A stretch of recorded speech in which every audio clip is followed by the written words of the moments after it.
Good afternoon, good evening. Well, I have to say good evening, you never know. Good afternoon, good morning, wherever you are dialing in from. Welcome, everybody. I'm Zaki Medina. Today, we're going to be pulling back the curtain on this new era of automation. This isn't about chatbots that just regurgitate information. This is about autonomous AI agents that think, act, and win business for you.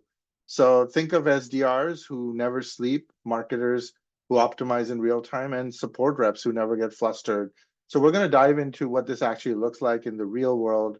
Uh, a quick bit about me so you know who's taking you on this ride. I've built tech, led sales, closed nine-figure revenue. And yes, I've also failed a few times here, and that's where I learned the most. Today, I'm building kind of the AI platform at Muva Health, which is a medical supplies distributor and leveraging AI and AI agents as well in some of our workflows. I'm here to show you how AI agents can drive your revenue, just like you're doing for companies across healthcare, manufacturing, and beyond. I also work as an enablement and training at a company called Arduino, some of you are very familiar with. They play in the manufacturing, EDU, and semiconductor space here. So without further ado, always love to connect with people. So if you want to connect with me, Lara and I will post our LinkedIn URL here, and you can also use the QR code here. I'll also post this at the end. We'll keep this very interactive, as Lara mentioned. We'll try to get questions. Definitely put your Q&A into the panel, because that way we can track those questions and see. And then at every end of every section, we'll go through kind of a bit of the Q&A here. So from an agenda, here's kind of the game plan. First, we're going to define what the heck is a Gen AI agent, right? And then we're going to give you kind of a mental model to actually design one. I feel a lot of folks struggle today with where do they begin, how do they start, and how do they even think about it? Because we're just so inundated with tools, and every week there's just something you hear about AI agents doing something more. I'm of the opinion that AI is a wonderful tool that you can use to really save time and spend more time, for me, golfing and maybe wakeboarding. And for others, you insert your hobby there, right? So that's really the goal here, is use it as the tool, right? It's just another aspect of the tool set. So we're going to jump into kind of the mental model of how to actually design one. After that, I'll also cover some of the tools to actually unlock their full potential of AI agents. And then there'll be a bit of a fun interactive session. I'll do a bit of a demo time, right? I have a YouTube video I want to show, and then I'll show you a real live example, and we'll see how much we can do if the cloud gods are with us today as we go through this. And then finally, we'll explore multi-agent systems, basically where AI agents can talk to each other, and AI teams basically they collaborate like people, but they do it at the speed of machine, right, which is in milliseconds. So that's kind of what we have. Again, we're always going to be open to this is very an introductory level, so if you don't even know what agents are, and I probably have a poll question for everyone. How familiar are you with the concept of AI agents before today's session, right? Uh, and just, again, we don't have a poll, but we're just going to do some interactivity here. Your options are never heard of them. Yeah, I've heard of them. And then, yeah, I use them. And probably the fourth one, I'm actively deploying agents. And the fifth one, I am actually an AI agent, maybe the singularity has happened here, and we're in the presence of greatness here. So awesome. So let's get started while we just have a little fun information here. So let's start talking about generative AI agents, right? You can think of them as a combination of two concepts. As the name suggests, you have generative AI and AI agents. And now AI agents are not a new concept. They've actually been around for a while. But let's start defining what is an AI agent. You can actually think of an AI agent as an autonomous entity, meaning that it operates without human intervention. And so if you think about it, okay, what is an autonomous entity? It means that it operates without human intervention, and basically it interacts with its environment. It gets feedback from those interactions. in order to make decisions and achieve goals. The key question distinguishing an AI agent, an agent from a non-agent, is that can the AI autonomously get feedback from its interactions with its environment in order to make better decisions? If the answer is yes, that it can take those interactions and get better over time, it's an agent. If not, it's not an agent. I think that's the simple thing. So now generative AI agents or Gen AI agents are agents that are powered by large language models. Some of them you're familiar with. We did mention ChatGPT. There's Llama. There's Gemini from Google, right? There's a bunch of these as well.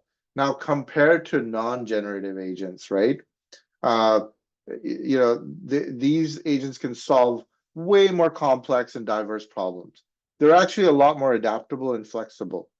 If you think about this, in the large language model, if you use ChatGPT, you are the agent, you are the one invoking the prompt, you're making the decision, you're curating it.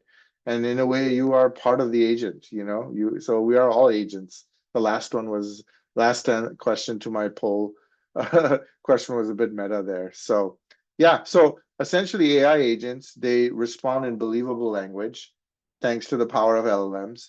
Now, typically when you interact with ChatGPT, we essentially run a prompt, right? Like an example would be here, you run a prompt, you review the output manually, and then you notice a few things you want to, maybe, you want to improve. And in fact, the current version of ChatGPT, I'm just using that as an example here, would give you some options, would give you some hints at how to improve it and so on. So on the left-hand side, I ran a prompt, and then on the right-hand side, this is actually from our Gen AI day that we had done a few months ago. Definitely, if you guys want to look into that, we'll post the link for that recording as well. So it's really helpful. But this kind of gives you an example where we've just created marketing copy for our event, right? So this is the output that ChatGPT gives me. It's nice, right? But it's too long. Then I'm gonna give it, I want to iterate on the answer. So I'm gonna ask it to, maybe make it shorter for a social media post. And now on the right side, I'll see that the answer looks a lot more usable. It's much closer to what I want. And now the key point here is that this interaction between me and ChatGPT is what leads to better answers. And it's aligned with what I'm looking for and what I need. But ChatGPT didn't arrive at this better answer autonomously. I still had to go and tell ChatGPT what to change. So in contrast, Gen AI agents or AI agents are actually autonomous, right? That means they work without human intervention. They leverage the same models that you and I are using, the same large language models, to ask and answer their own questions. And then this serves as feedback to further improve its thinking and output. And that's really critical that it can do that. And that's the difference, essentially.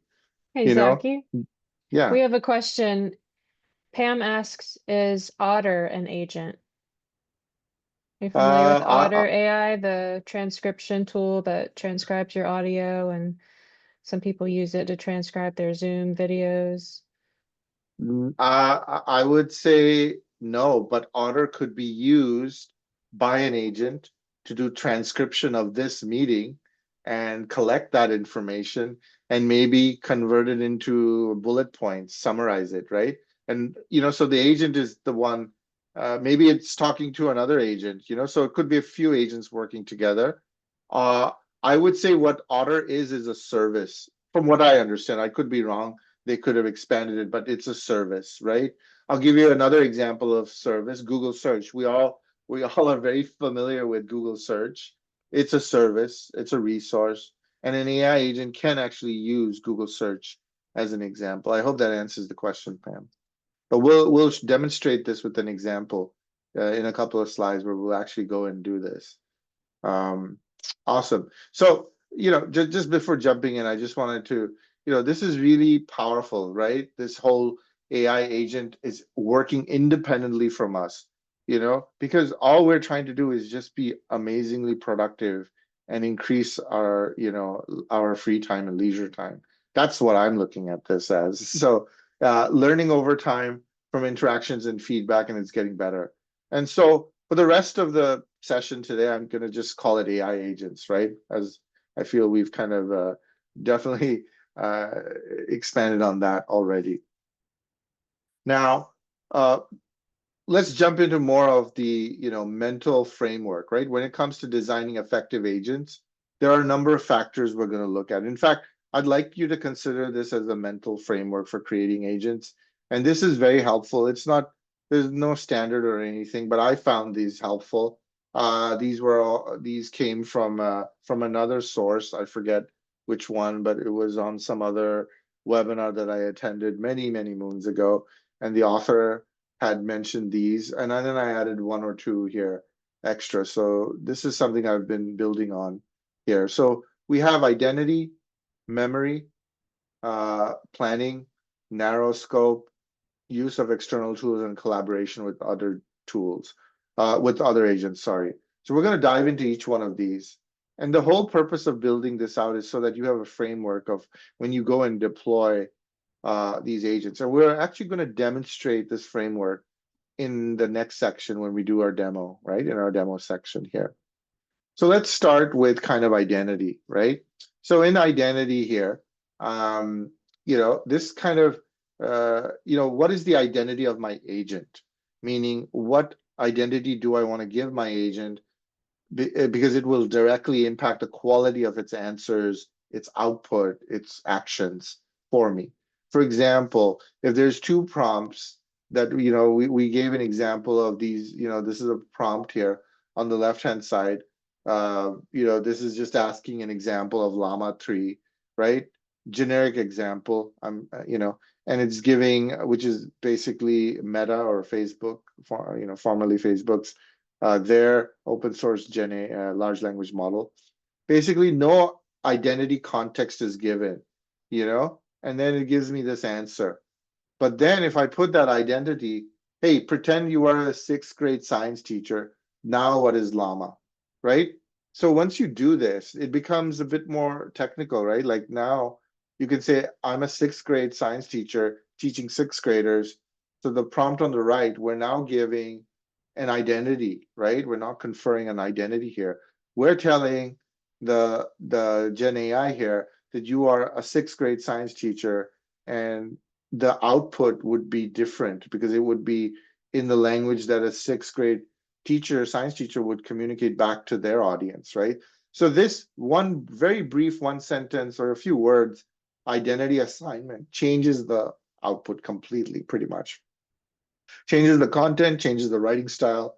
It even starts the answer with a joke, So this is really, really helpful, right? There's no references or sources needed here because, they're sixth grade teachers and sixth graders, they're not very, demanding in terms of attribution and attestation and things like that. So this is kind of what it is. I want to call this out. This is really, really big. So now I want you to, not in today's session, but in your own time, when you're using a large language model like ChatGPT or Gemini or, Llama itself, or maybe there's a few others, DeepSeek and so on, definitely use identity and see what some of the responses and answers you get, right? The second design aspect is memory. Now, memory plays a huge role in many real-world agent systems, right? It's kind of inspired by human memory constructs, right? Agent memory enables agents to remember past actions and decisions, and it learns from them through a process called reflection, right? And we apply these learnings to future decisions. So this is the really key thing of agents, right? Agents have memory. So memory is incredibly powerful for agents because it's what allows them to get better and better over time, learning from past decisions over time. Now we at least have two types of memory. We have something called short-term memory, which I'm really, really bad at, and then starts fresh each time an agent runs, right? So I don't even remember what I had for breakfast yesterday. So in a way, this is similar to me. Every time an agent basically starts fresh. Each time an agent is assigned a new task, it starts fresh. So, and then there's long-term memory. This is typically stored memory. This is stored in a database. For humans, it's very simple. There's long-term memory. Maybe it's the trip you took, a memorable event that happened in the past. And it's similar to agents as well. This long-term memory is stored in a database, and it allows agents to learn from previous runs or previous iterations or previous, instances. And so each time an agent finishes a run, right, the agent reflects on its work, on its answers, and tries to figure out how it could have done it better. All right, so this could be, what could it have done to improve the answers, to do it better, maybe faster next time? So when faced with a new task in the future, and agents can query those reflection insights in order to make better, more reliable decisions or outputs in the future. So memory is really, really powerful. In fact, a lot of exciting research is happening today on how to really build long-term memory, and so on. And in fact, it's one of the reasons why some of you may have heard of the term hallucinate. Your AI hallucinates, it makes up things, and it's just like really hallucinating more than a college student on Red Bull. So it's exactly the same thing, right? How do we reduce that? And we reduce that by bringing in memory. And this is kind of new. There's still a lot of research happening in this space on how to bring in memory. And we're trying to mimic, even in humans, we're not sure of how we develop long-term or short-term memory. There's still things that we're discovering on a daily basis. So anyway, for us, from the agent perspective, in order to allow our agents to work reliably and autonomously over time, memory is a really important thing, both short-term and long-term. The next one up is planning, right? Planning is another key aspect, because when we talk about agents, we're basically going to be giving our agents some tasks, right? Some of these tasks could be complicated, right? I mean, make me a chicken sandwich. Maybe not yet, but it's lunchtime here, so you can understand my. But with enough, or maybe write me a blog post, or write me a poem, or create, and we'll see an example of prospecting. Create an email outreach for prospects that I will give you as an example. And so this is really, really wonderful, right? You could actually do that. And then for complex tasks, you may not be able to specify all the necessary subtasks available. So the thing around planning is that you take any task that your AI needs to do, and most likely you may have to break it down into smaller mini tasks. And then those mini tasks have to be kind of combined together, or you have to build some kind of workflow where you just daisy chain some of these tasks together, right? So you're bringing in kind of if and then or conditional statements, and we'll see an example of that here, right? So an interesting thing is that with a lot of AI agents nowadays, you may not be able to specify all the necessary subtasks ahead of time, but in a way, your agents can actually help just do that dynamically based on the information it has, and it just gets better and better. So you let your agent think through the steps it needs to take to accomplish the goal, right?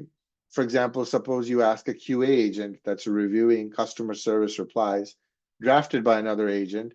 The QA agent finds that part of the reply can be verified by information in the knowledge base. So the QA agent then decides to search through maybe the company's own technical documentation, maybe some other third-party source like a forum, and so on. And if it didn't find anything there, what it was looking for from the initial source, the agent would think about what to do next. Maybe it needs to do a Google search and find out if other people have solved it.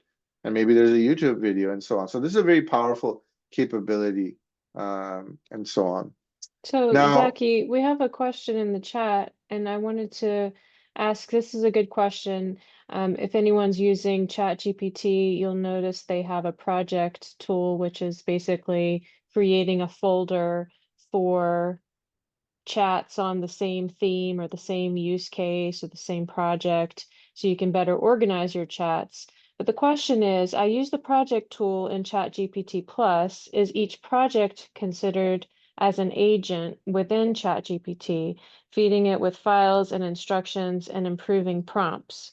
Does it build memory and identity?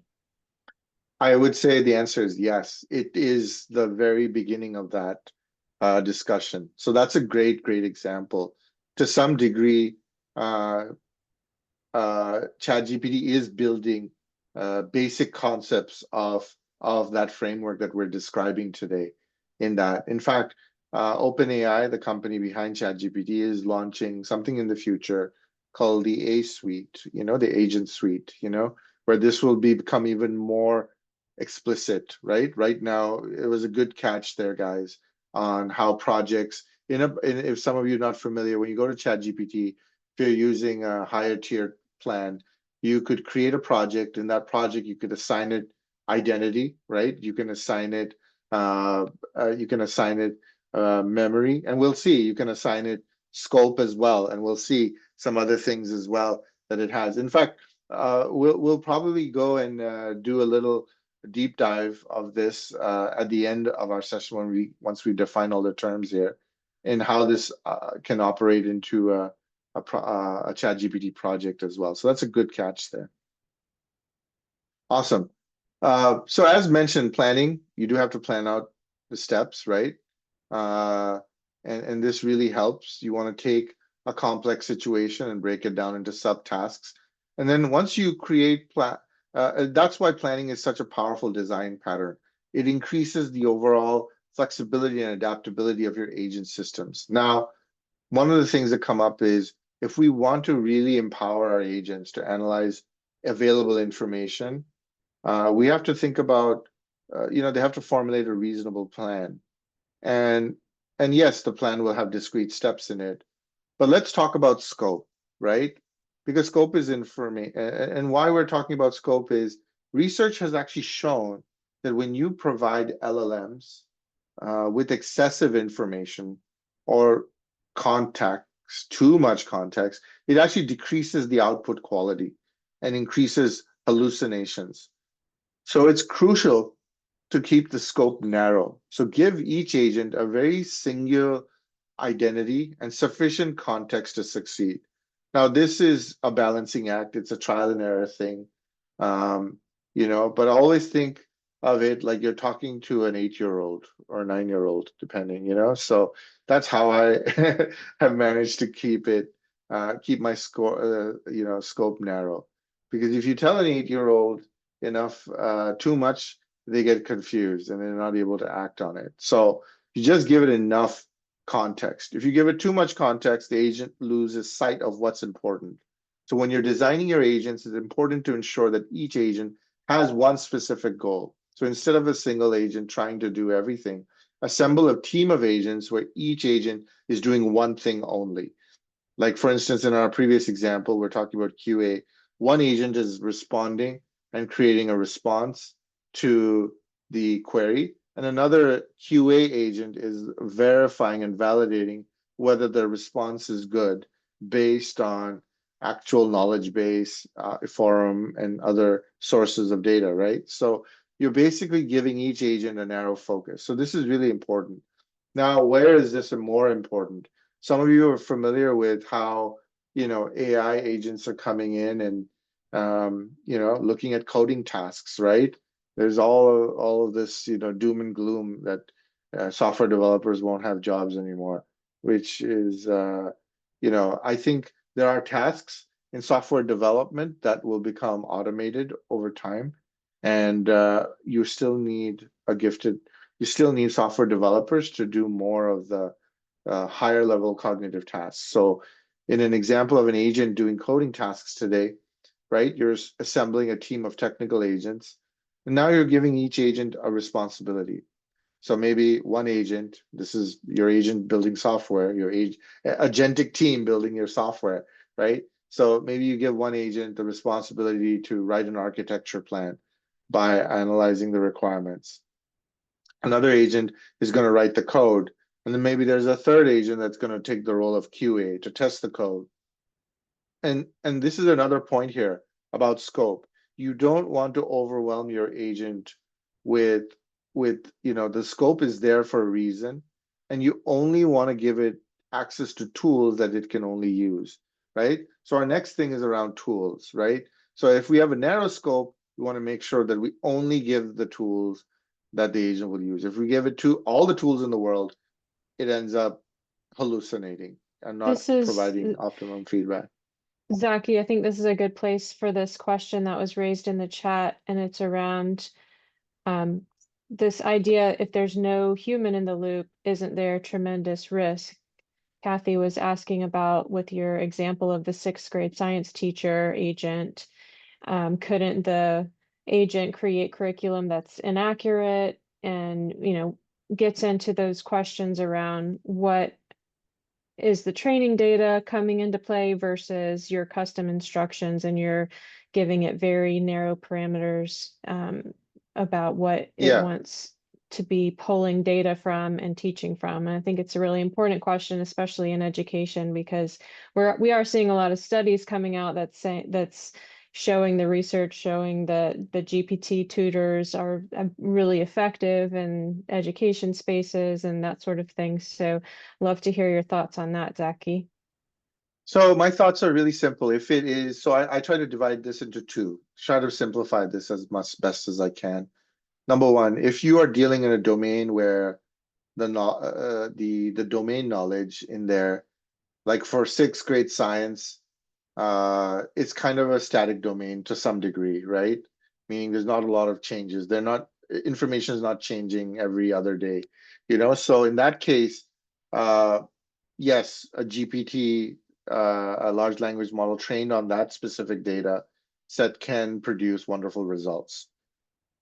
But then if you have another world, let's say in medical science, you're having innovations happening in life sciences, new drug discovery, things like that.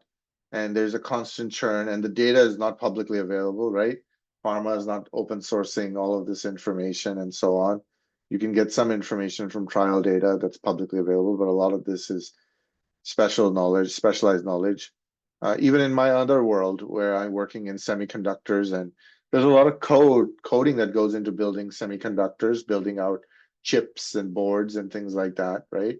Microprocessors and microcontrollers. So a lot of that code is not open source today, right? There are some, but a majority of it isn't. So you have to have a custom large language model that's trained on that. And I would say it all depends on the domain. You know, if your domain has enough things that are publicly available, then it makes sense. If it doesn't, I think in the case of a sixth grade teacher, there's just so many resources on that publicly available. There's Khan Academy, there's lots of YouTube video. There's so much information out there.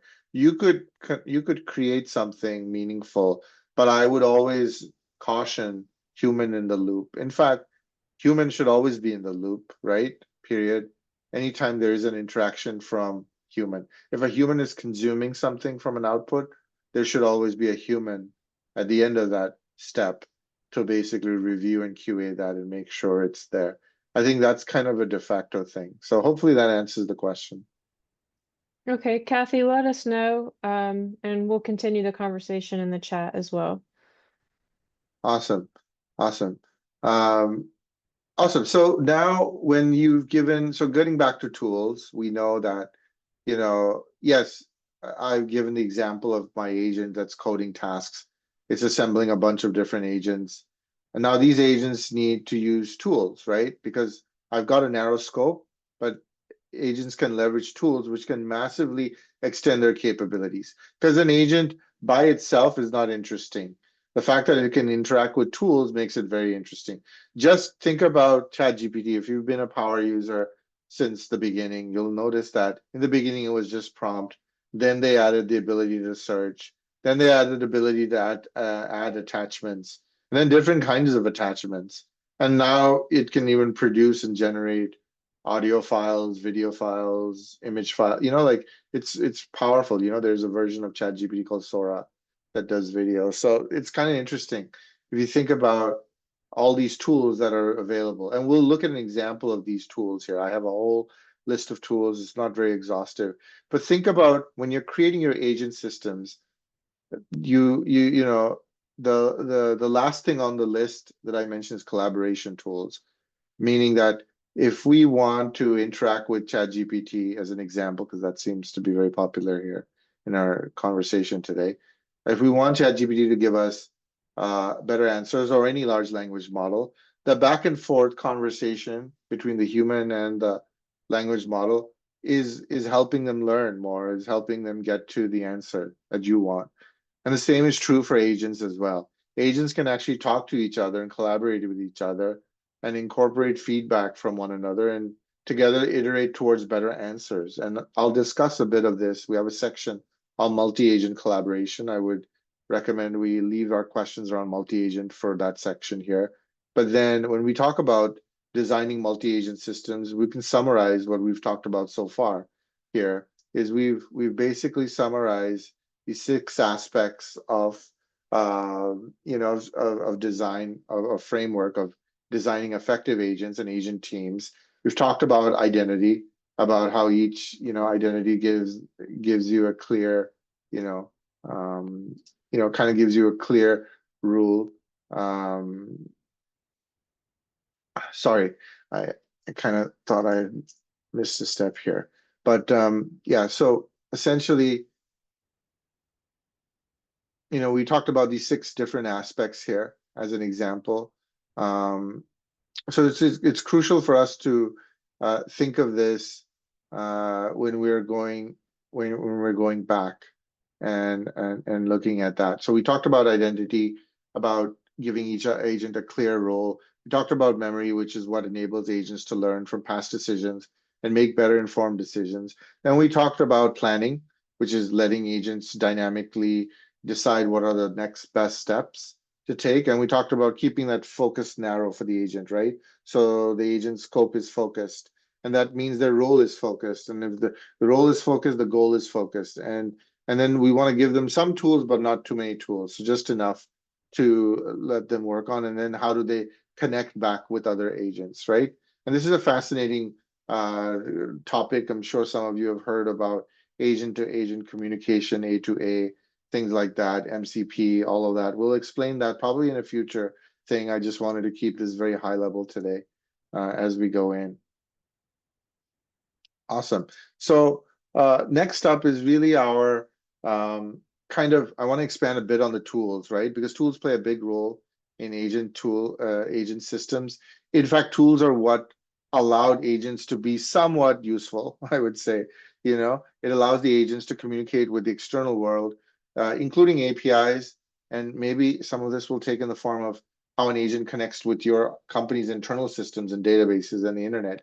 For example, when we look at this on the slide here, you can see this is a list of tools, built-in tools, that's supported by LangChain. LangChain is a very popular framework for building AI agents today, but these are all the tools that it can support, including Google tools, file system search, SEO tools, Python-based tools, many different tools being able to plug into these tools. So for an agent, being able to plug into these tools is what makes agents incredibly powerful, right? And we'll even look at an example of a low-code agent builder platform, right? There's several of them out there, and we'll look at some examples in comparison of them later around. And a lot of them offer out-of-the-box integrations with tools. I think the most common one is Google Search, right? So pretty much every agent tool I've come across, agent builder tool, they will let you do Google Search, can do other things like, we're going to look at an example of an AI agent that's tasked with outbound sales prospecting. So what does that look like? Obviously, in that case, we would need to have an AI agent that can do a bit of Google search, maybe even go to the company's website, and be able to enrich that lead information, right?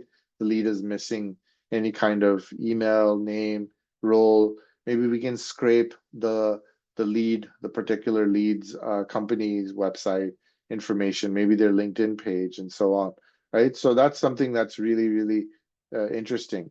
The goal here is that give your agent enough tools that they will be productive and reliable. That's really the goal, and that's the challenge. Also, it's some of it is trial and error, but then if you think about it, an agent's outputs are typically text-based and probabilistic.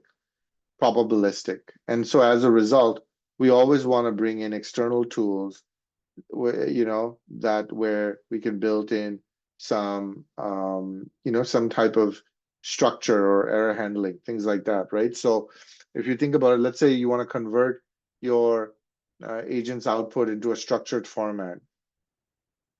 Now, this could be very particular complex for a lot of LLMs because they're probabilistic. That means they work, but they don't work the same way, exact same way all the time. There will always be some nuances, right? So that same input does not guarantee the same output. And what that means is that outputs can vary, and sometimes it can break the connection to tools, resulting in errors or exceptions. And I've experienced this myself. I recently built for fun an AI-powered test prep app. Even though I explicitly asked ChatGPT for a JSON output, there's a non-zero probability that occasionally it will return an invalid JSON. And I found that out on the 20th run. ChatGPT did exactly that.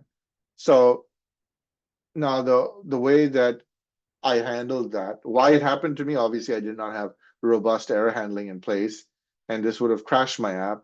But the one thing I want to do is design AI agents that think about what should happen when the agent runs into a failure or exception using a tool. Should the agent stop? Should the agent try again? What I recommend is looking for tools that have built-in error handling, built-in retry mechanisms, and that return helpful error messages so that we can go back and, in our planning stage, we can ensure we have a step for what to do when you encounter a failure or issue when it's concerning a particular tool or a tool connection, right? So the tools, again, very powerful, incredibly important. They give your agents superpowers. Let's look at some examples here on, let's look at some examples of an outbound sales prospecting agent that's equipped with a variety of tools to help it do research efficiently and draft outbound emails. Now, I'm going to switch over to this video link here, and there's no audio for this video. Maybe I haven't figured it out, but what I'm going to do is I'm going to paste the video link here for you guys. By the way, I am not hired by this company. They're based in Australia. Like, I live in Canada, it's far from it. I have found them to be a very useful low code or almost zero code option of building out AI tools as well. So again, this is just me. And there are several tools. I'm only using this tool for demonstration purposes. Have I used this tool in production? I did at one time, and I've moved on to other more mature tools as well. This is a great tool. Don't get me wrong. I use this tool for a very long time. It got everything I needed. Now I'm on to, more advanced setups that I need now. As I mentioned, the quest for the 4 day long weekend is upon us. So, so let me press play here. So we'll talk a bit about how this AI agent is basically, it's getting a description. It's basically creating this outreach, and it's going to say, it got sent a lead email, basically a contact email. Contact information at the beginning here. Let me just put it up here. So let's say it received the lead. So we give it a name, and then it creates that list here. And then once it creates that list, it will then do a bit of research on this, and then it will automatically create and trigger an email sent via Gmail because it's been connected to Gmail. So all of these are integrations back. Again, this is just a demo video. We're going to go through a little more slower pace after this on how to build this. So basically you've created it and it actually generated this email already. And it sent this email out, and then basically I sent a response back, and then the response came, the AI agent received the response, and now it created a HubSpot ticket, which is their CRM. And in there, it's already basically outlining all the information. It created that HubSpot task. It sent a reply, and the whole goal was to set up a meeting here. It did all of that as well. Again, there are many tools. I'll go through tools at the end. It's my last slide. I will showcase a number of different tools and what tool works for what. So, but this is a nice little demo of building this out, and it's showing us examples of, it's connected to my calendaring app. It knows, within HubSpot, there's a way to add your Google Calendar, and then it can sync that. And then, basically the AI agent is taking care of all of these appointments and so on, and it auto accepts these. So this is really wonderful. What I wanted to do is just show you guys how to create an AI agent. I am using Relevance here as an example. I'm using a paid version of Relevance because otherwise it doesn't allow me access to build what I need to build. So from a very basic setup, I can basically create an agent here. Let's call it Bob, you know. Oops, I was calling it Bib. Let's call it Bob, BDR agent, sales prospecting agent. I have a backup one created just in case sometimes, the cloud gets cloudy. So I'm going to basically create this. I'm going to describe in plain words what my agent does. Basically, I tell them, hey, you're a world-class prospecting agent. And then let me just format this so you guys know. Oops, While you're doing sorry. that, I'll read a question from Kathy. Is there an expectation that in this example, the person receiving the email and interacting with the agent is informed that it is an agent and not actually Ben? Yeah, I mean, that is really up to your customers, your company's policies, right? We use agents uh, in all aspects of our business, except for when we're interacting with humans. That's kind of the differentiation we made. And we do have a disclaimer, like let's say when someone comes to our chat bot and they're going in, we do make it known that this is an agent, and then there's a way to escalate to a human if you want. We do give some way for someone to go in. Otherwise, you get frustrated. I recently had to travel a couple of weeks ago, and I had to change my ticket because of a weather-related event, and I was faced with an AI agent, and I won't say which airlines, but I couldn't really get out of it. So that was kind of my take on this. So uh, anyway, sorry, I need to go back here, discard here. Uh, I'll just show you an example with Jenny. So this is taking forever. So with Jenny, I gave it an example of, I created this already before. And then when I created this, I basically, a fun thing I like to do is I like to give it an avatar. you know, maybe I change Jenny's avatar. I tell them what they are. They're a world-class, medical supplies. That's my business. Sales prospecting agent. You help sales teams at Mova Health research potential leads, enrich them and score them, and draft outreach. So we're going to be drafting email in this case. I give a little description of Mova, what we do. This could be your company, or you can even have you can even put some information, some things like this, where you can house company description here. You can use this format. There's a bunch of these squiggly lines that you can go and put in, and these become variables, right? So there's ways to do it. I'm just trying to make it very simple here for our use case here. So you put in your company description, what you do. You want to draft the outreach, and we want to say Jenny is going to be chirpy and friendly. And then we ask her, you need to create compelling language to connect at the prospect to move Health in your drafted outreach. We want to take advantage of research to personalize the message. We want to be concise, and then sign off all your message with Jenny, the AI agent. Maybe you want to call it that. as an example. So we publish this, you know. Another important thing is we can use a variety of different models here, right? So right away they can give you some examples of models, how much these cost. You can use a cost optimized model, performance optimized model, and then, or you can even go and look at all the different OpenAI. There's Anthropic as well. Some of you are familiar with let's use GPT 4.0, you know. Probably this is the latest one. We'll use this as an example here. And then, so this is great. Now that I've gotten this, everything looks good. But guess what? I need to still go and make some changes because even though this is good, I still want to look at how I can make my agents, you know, maybe I want them to suggest replies. I've selected my language model. How much thinking do I want them to do? You know, I'm just gonna leave it off for now, but you can make it. Do I want to make it more creative or more, more, how should I put it, more reliable? That means the way it works is the way it works, and I don't want to change it, but I want it to be creative. And that's where you can actually make this.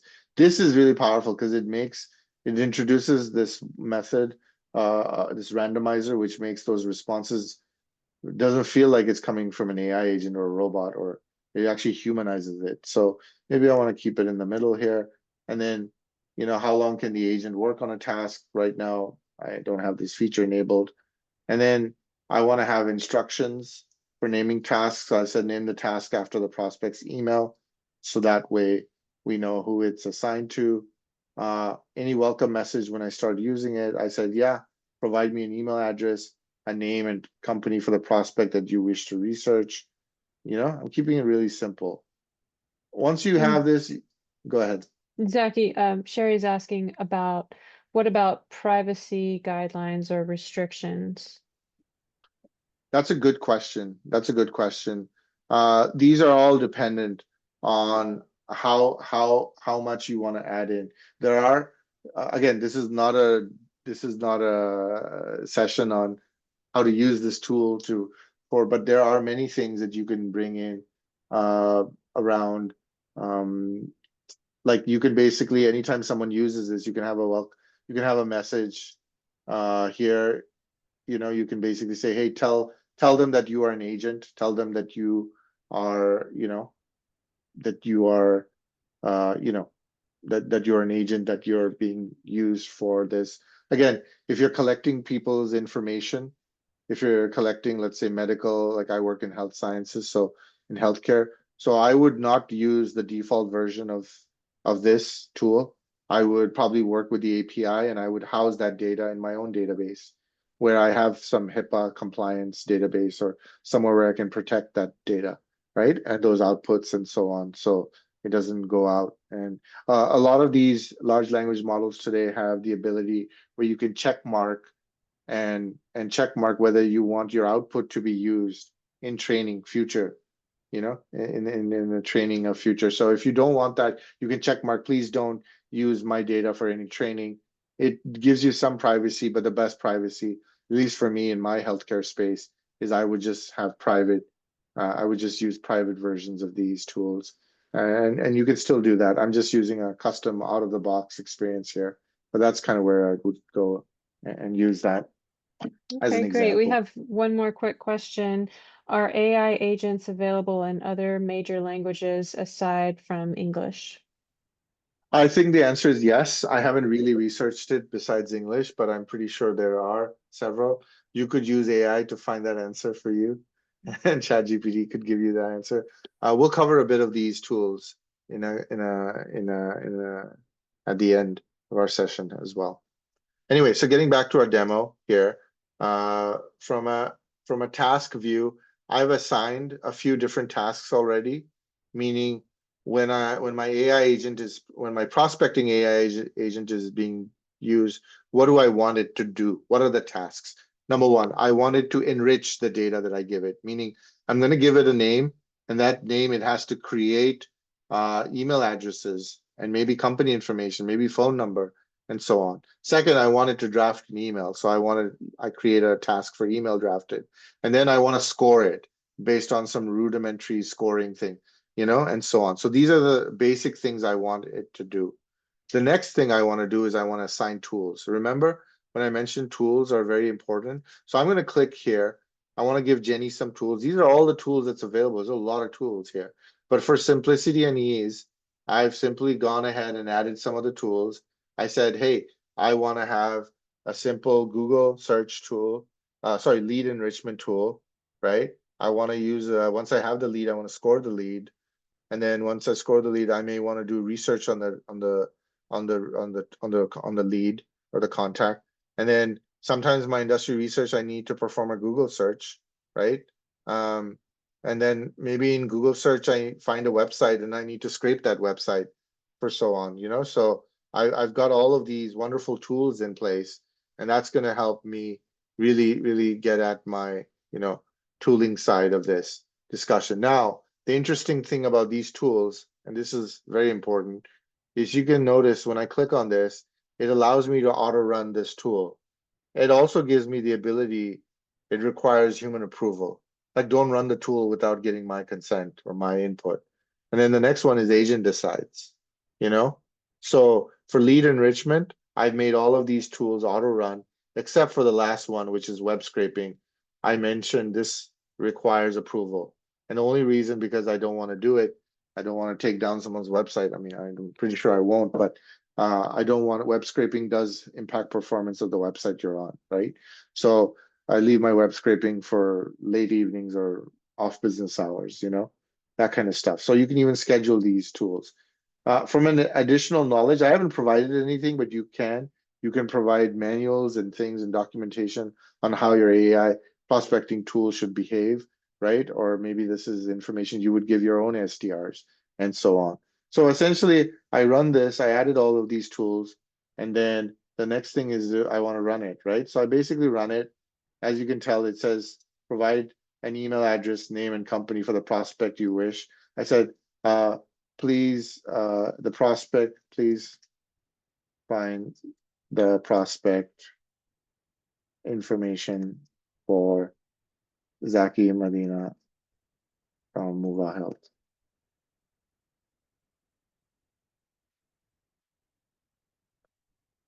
So now it's going to start working on it. It's, Jenny is working hard. It seems I need an email address for Zaki Medina to proceed. Could you provide the information? I would say it seems I need email address. Okay, so maybe I need to provide it some email address. Here is Zaki's email. You guys are happy to mail me at my day job, but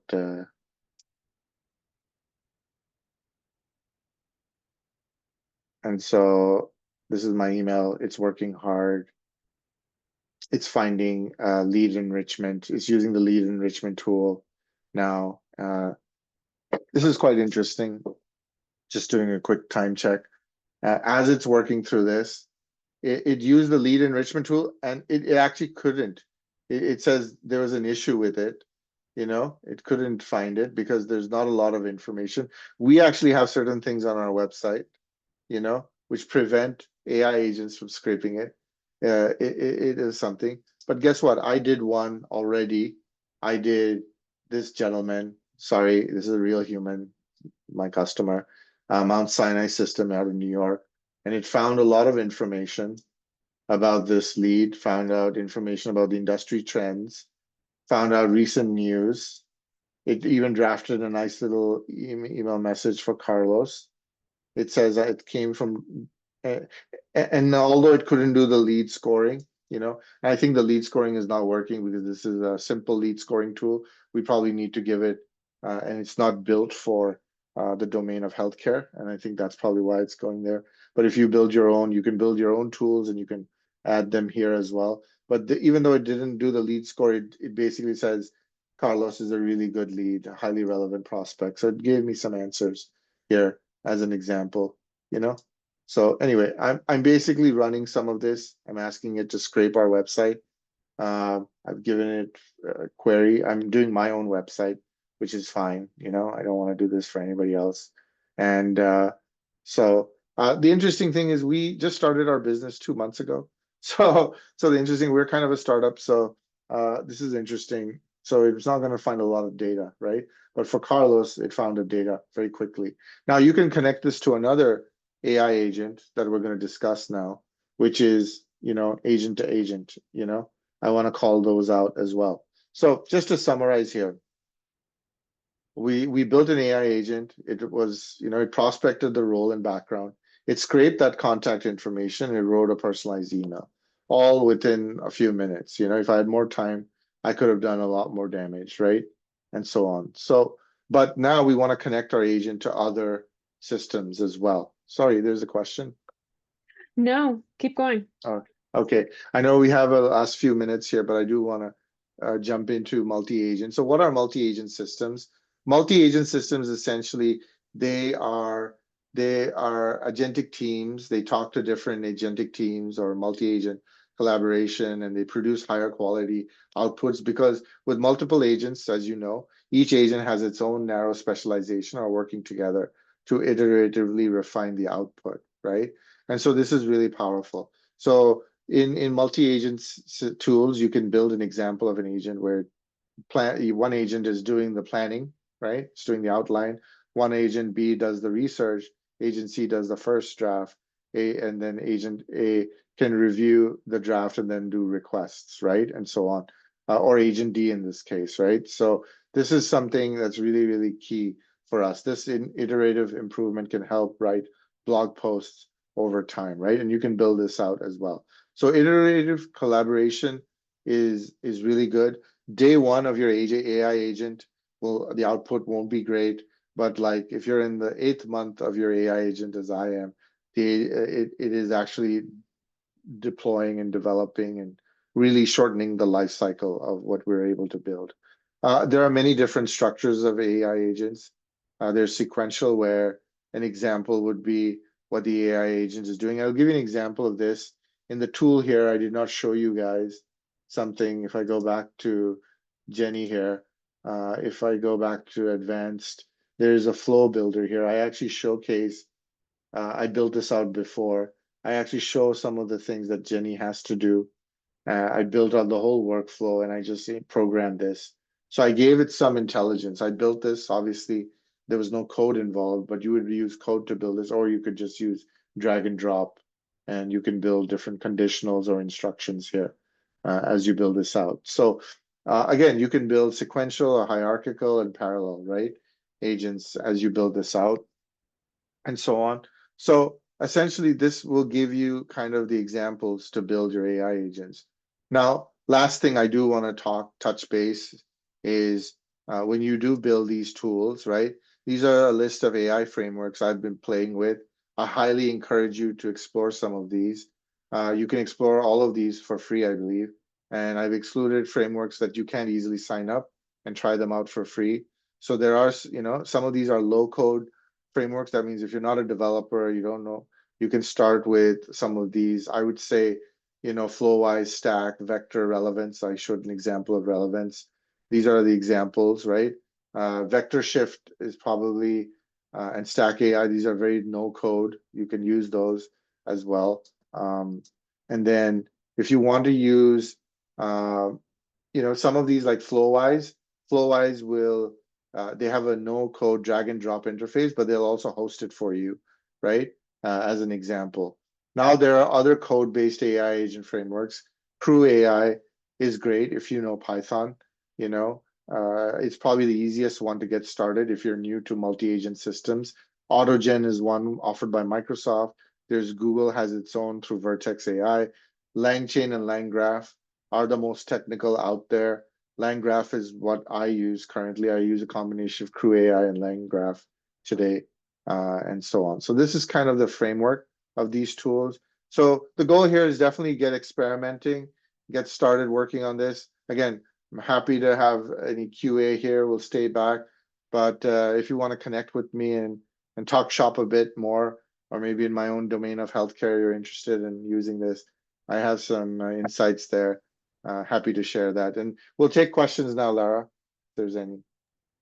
Great. Thank you so much, Zaki. Thanks everyone for attending. I know we're a little bit past. I don't see any questions in the Q&A, but please do feel free to reach out to us on LinkedIn if you have any follow-up questions or comments about this, and I'll be in touch via email with the recording as well as that coupon code I mentioned, 25% off of any of our AI courses. So if you're interested in further training, please do reach out and we're happy to continue the conversation.